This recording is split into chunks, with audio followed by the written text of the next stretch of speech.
கழகத்துடைய தேர்தல் அறிக்கை மீது மக்கள் நம்பிக்கையோடு கொண்டு வந்து மனுக்களை தருகிறார்கள். அவர்களுடைய கருத்துக்களை எங்களோடு பகிர்ந்து கொள்கிறார்கள்.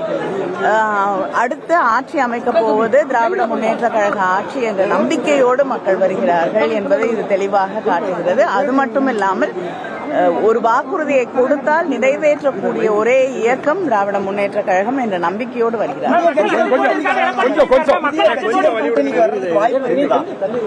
நிச்சயமா புதிய கட்சிகள் வருவதற்கு வாய்ப்பு இருக்கு. ஆனா அது யார் என்பதை நம்முடைய முதலமைச்சர் அவர்கள் தான் முடிவு செய்வார்கள். கருத்து கணிப்பு எப்படி பாக்குறீங்க? திமுகவுக்கு சாதகமான ஒரு கருத்து கணிப்பா வந்திருக்குது. அது உண்மையிலேயே தேர்தல் களத்தில் பிரதிபலிக்கும் நம்புறீங்களா?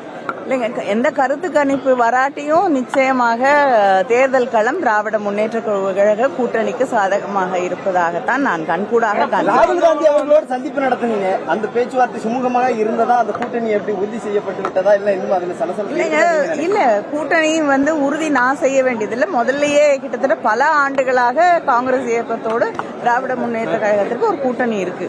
தொடர்ந்து மோதல் போக்கு நிலவுது. எந்த மோதல் போக்கும் எனக்கு தெரிஞ்சு இல்ல. நல்ல சுமூகமான